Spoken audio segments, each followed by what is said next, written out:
Hey, hello and how are you? Hello, it's Shenandoah Briscoe once again coming to you live right out here out of St. Charles, Missouri. Yes, sir, this here is blog number 117. That's right, blog 117, and I'm going to tell you what.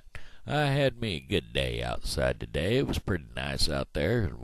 Weather was nice and warm. Said it was supposed to rain today, but hey, it didn't in my neighborhood. So I was good and glad to hear that. Thank you, Father, for blessing me with a nice warm day. Yes, sir, I sang a few songs yesterday. Got some Johnny Cash rolling on, and you know how that goes. I like my Johnny Cash. Yeah, I've got a few other little songs and tidbits that I'd like to sing, but I don't know how that goes. Sometimes I get to singing and I forget what time it is, and you know how it is. You just got things that you want to do, accomplish things that you want to accomplish, and you never get them done. So therefore, that's one of those things. I was talking about my permobile wheelchair the other day because one of my neighbors, she's also handicapped. Well, she is going through Medicaid right now, and the chairs that they provide are not as the high quality of a chair as a permobile, but she needed some assistance on how to arrange getting her chair set up to the needs that she has, because her last evaluation had been 20 years ago, and well, you know, me being a quadriplegic for 20 years, I know what the right questions and answers are for her to be set up with the type of chair she actually wanted. She wanted something similar to mine, which has tilting space and elevated leg rests and elevated seating and also a laid-back seating. Now, she wanted something similar. She didn't have the elevated seating. Or she wants the elevated seating, and I told her that's because she's a paraplegic and she needs to be able to reach things off the shelves when she gets to the stores. That's correct. You know, you can't rely on people all the time. You know, I can. I rely on the help of strangers every day. But there are people that just feel kind of self-conscious about that. And so, therefore, that's what I figured she would need some assistance on, trying to figure out the proper wording behind what she needed. And I told her, I said, hey, you're paraplegic. It's arthritis thing that's got you bound to the wheelchair, and you can stand, but you can't stand long. And as far as being able to reach something off the shelves, you should be able to get you an elevated seating system.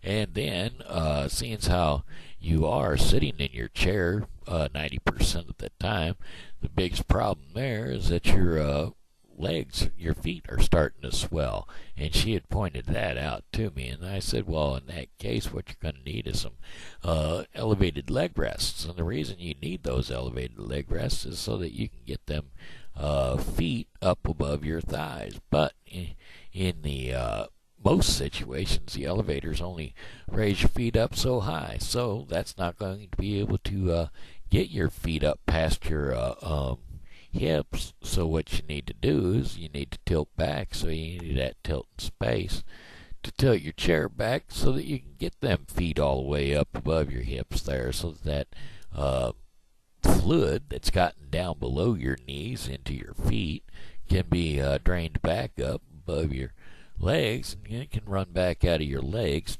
into your thighs. The fluid can be reversed, and that way you'll be able to sit more comfortably and for longer periods of time. Most quadriplegic and paraplegics, they need to do a pressure relief now and again. Now, for the new folks, it's most imperative that you do a pressure relief. Now, you know how to do a pressure relief. They tell you that right in rehabilitation class while you're in your rehab.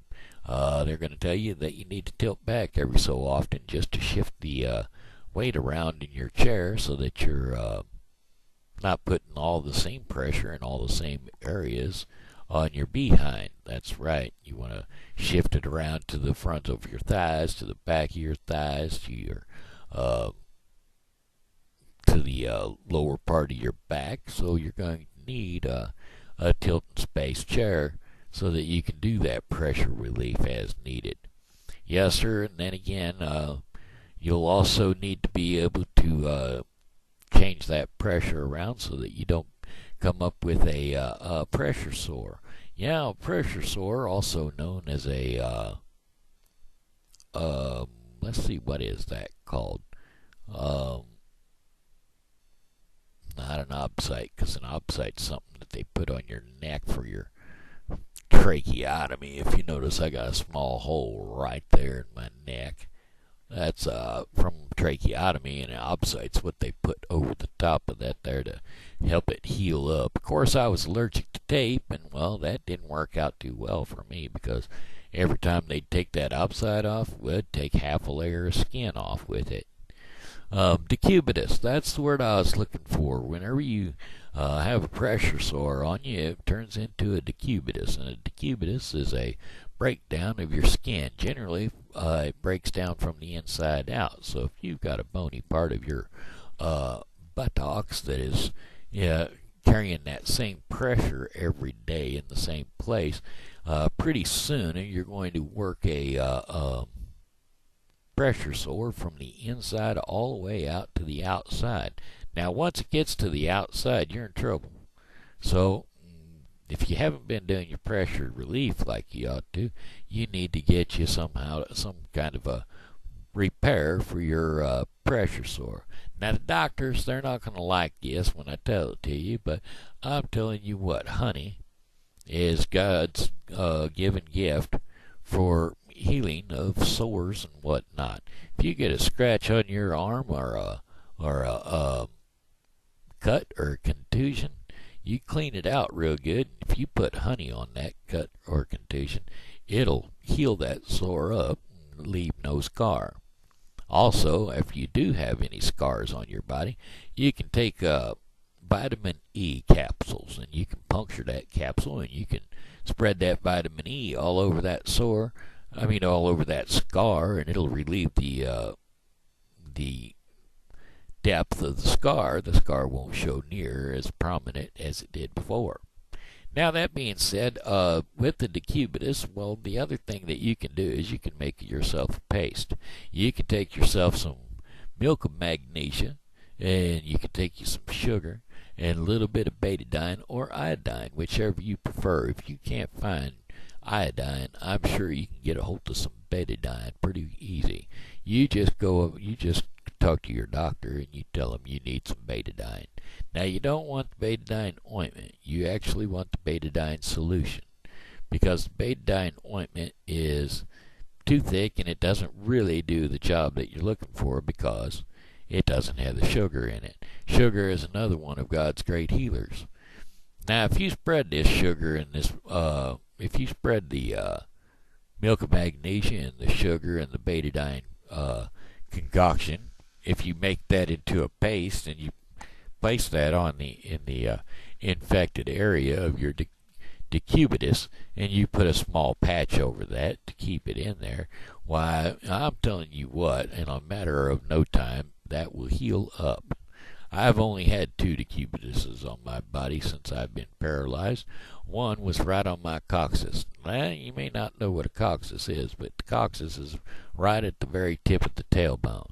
Yes, sir, they tried all kinds of things to try to heal that decubitus up. And it started out about the size of a nickel, and they were trying all kinds of things to do it. Of course, they used Duoderm, which is a extra type of skin it's a skin protectant, but it's kind of like a extra layer, a few layers of skin that they cover it with, and it's a breathable patch, so therefore it's not like a tape type substance, so it breathes, so it doesn't really, if you're allergic to tape, it won't affect you near as bad. It does affect you somewhat. So what I ended up doing was a nurse friend of ours that lived down the street from my mom and dad. She come up and she said, "You know what you need to do? You need to take you some sugar, and you need to take you some milk and magnesia and some betadine, and you need to put that together in a little concoction and make you a paste. And when you put that paste in there, well, I tell you what, within 3 weeks, that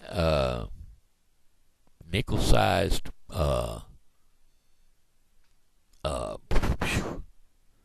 forgot the word again. You know how the memory goes when you get to be my age. It goes. Doggone it.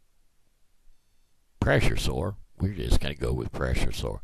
That pressure sore was gone within like 3 weeks. Now, I'm telling you what, every one of the doctor's solutions that I could find that they tried on me weren't working near that fast. So take it for what it's worth. A guy that's been at it for 20 years now, take it. You use that there concoction and make yourself a paste, and you're going to get you some quick results. All right. Hey, now of course doctors ain't going to like to hear that, but hey, I'm not going to preach against the doctors. They do all their studies and they learn, and God gave them the knowledge. But I want to tell you this. You know what it's called whenever you go to your doctor's office? It's called he's a practitioner. Well, guess what that means? Practitioner. That means he's practicing. That's right. He don't know it all, and he's still practicing. And there's another thing I want to point out. Do you know what they call the gentleman or the person who finishes, who gets the lowest passing grade in medical school? Yes, that's right, doctor. And could be yours for all you know. All you want to do is look at some credentials that says he passed. No, you want to look into that credential and find out how high he passed. And of course, with today's medical schools and grading curves, well, 95 of old is now probably a 75 of now. So you just got to be careful of what you're getting when they come out of school these days.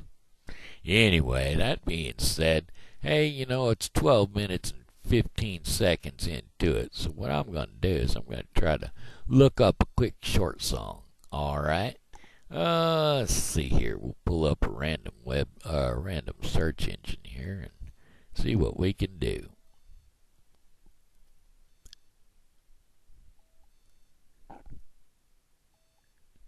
Wake up.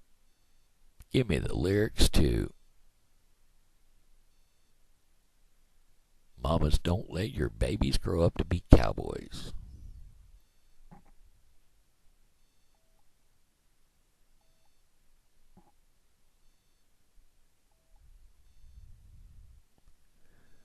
Go to sleep. See, that there's a Waylon Jennings lyrics, but I do believe it was a duet with it was a Ed Bruce duet with Willie Nelson is who I'm going to steal it from. I'm going to slide this down a little bit over here so I can get all them lyrics. All right, here we go. Cowboys ain't easy to love, and they're harder to hold. They'd rather give you a song than diamonds or gold. Lone Star belt buckles and old faded Levi's, and each night begins a new day. If you don't understand him, and he don't die young, he'll probably just ride away. Mamas, don't let your babies grow up to be cowboys. Don't let 'em pick guitars or drive them old trucks. Let 'em be doctors and lawyers and such. Mamas, don't let your babies grow up to be cowboys, 'cause they'll never stay at home. They're always alone, even with someone they love. Cowboys like the smoky old pool rooms and clear mountain mornings. little warm puppies and children and girls of the night. Them that don't know him won't like him, and them that do sometimes won't know how to take him. He ain't wrong, he's just different, but his pride won't let him do things to make you think he's right.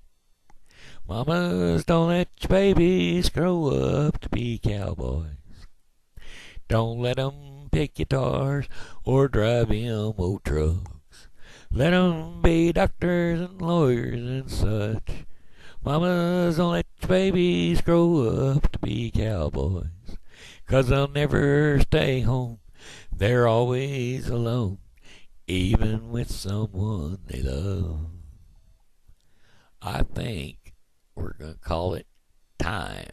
That's right. Hey, this is Shenandoah Briscoe saying hello and how are you?